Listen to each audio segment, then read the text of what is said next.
It was fun. That was a really good team. We were looking forward to the competition.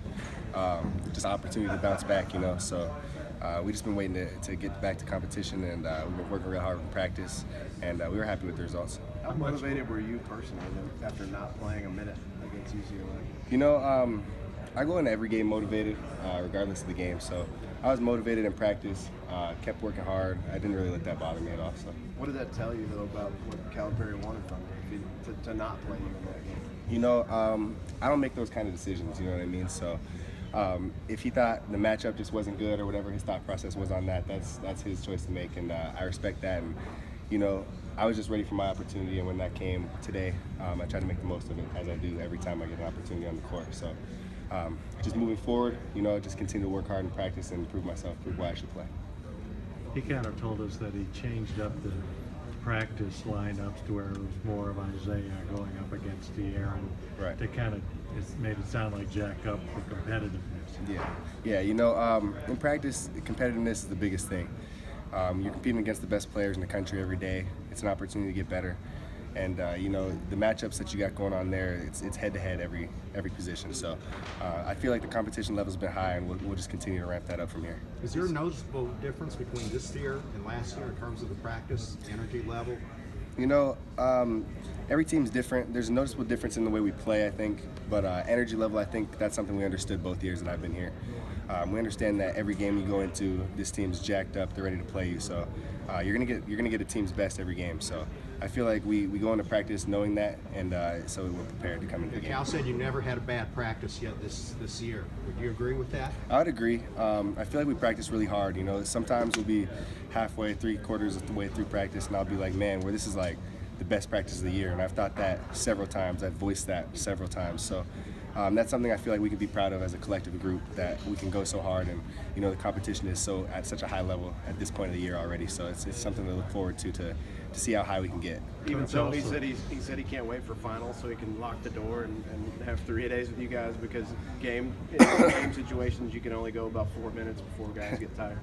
Yeah, you know, finals will be over pretty soon, and then you don't got schoolwork to worry about. It's just you know, you wake up, it's basketball to the moment you go to sleep. So it's a really good opportunity for us to get better as a group. We're already a really close-knit group, really good bond we got between us all. So the opportunity to spend that time with each other in the gym, outside of the gym, that's just a blessing in itself. But I feel like that's going to be a really great period of time for us to develop as a team and really grow. What would you tell the freshmen that don't know about what that stretch is coming up is going to be like? You know, I would just tell them to be prepared to be in the gym a lot, but that's something that they know. That's something that they've already learned about this program, that it takes a lot of work to be where we're at this point. So, you know, over this little course of time that we have to spend together, and we don't have to focus on school, we can finally just focus on basketball, which is probably obviously our favorite part of school. You know, it's gonna be a great opportunity to develop. Coach also said that he wanted to twin you with Isaiah, that you're more comfortable when you're on the court with Isaiah. What does Isaiah do or say to make you more comfortable? You know, I feel like Isaiah, he's one of those guys that's been rooting for me since the beginning.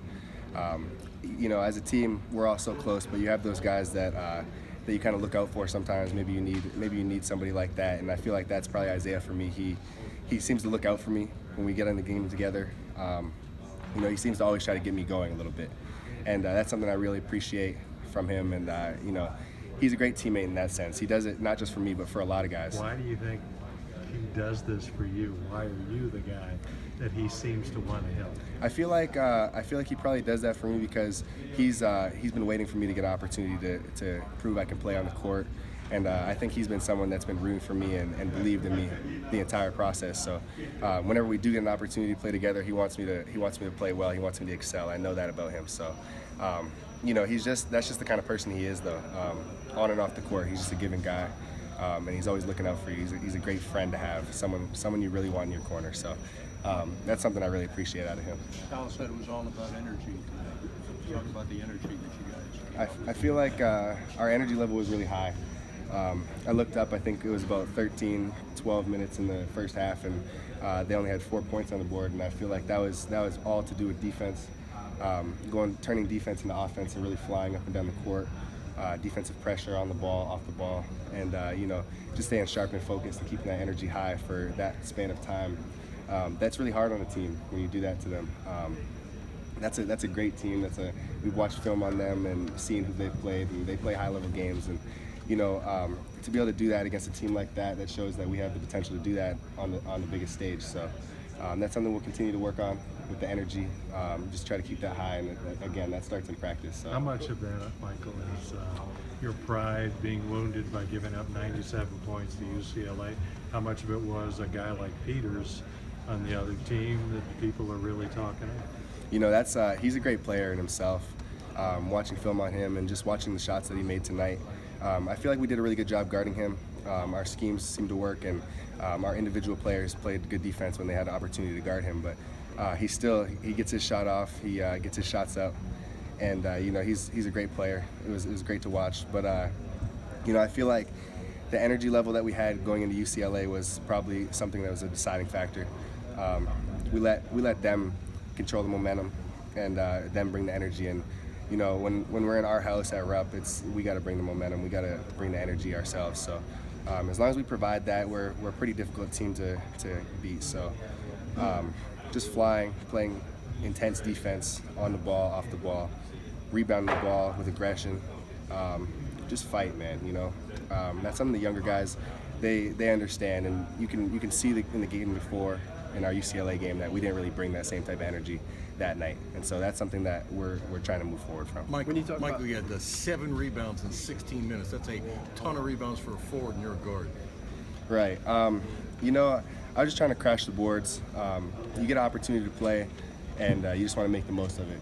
Every game, I feel like there's things I could have done better in the game. I could have probably shot better, made better offensive plays. But when it comes to rebounding, I think that's something that's all fight. That's all the desire to go get that basketball. So I just wanted to prove the fact that I felt like I really wanted to show I wanted to continue to get opportunities to perform. The first time you went through Camp Cal, it had to be ridiculously tough. Camp Cal, that's a funny name because that's exactly what it is. It's every day, tons of hours of Coach Cal. So it's a great experience to have. It brings a team together really well. It sounds difficult from the outside, but when it's the thing that you love, when it's basketball, it's not that difficult to be in the gym that much. And I think we're all kind of looking forward to it. Michael, when you talk about the way Isaiah has your back, does that extend? I mean, he kind of has Cal's ear. He seems to have the closest relationship with him. You think he's in his ear about getting you minutes? Is he an advocate for you in that way as well? Isaiah is definitely an advocate in that area. Sometimes I even see it during the game. Sometimes if Isaiah's on the bench and I'm in the game, and I do something that frustrates Cal, I see Isaiah like, nah, let him go. Like let him make up for it. That's just the kind of guy he is, though. Coach Cal has high expectations of all of us, and so when you do something a little bit frustrating, it's easy to get on the guy. So Isaiah is just somebody that has that opportunity to talk to him. He's close enough with him that he can say, "Don't worry, he's good. Like he'll make up for it. Let him make up for it in the next possession." Thanks, Mike. If you make a 3, I see Briscoe kind of do one of these. Is that a special signal? I mean, I know it's when you make a 3, but does that mean anything particularly? I did that for a while. I got it from a buddy of mine. He told me it means like take that to the head, pretty much. Take that 3 to the head. So, if you heat up, you'll probably see that once in a while. Yeah. How did you feel about your dunk today? It was good. It was a better pass than it was a dunk. I feel like De'Aaron's really good at getting to spots to give another teammate an opportunity. So he really showed his point guard skills, not just in that play, but in lots of plays throughout this game and just throughout the season. So that was something that I feel like was more the pass than the finish. What kind of defense does dominate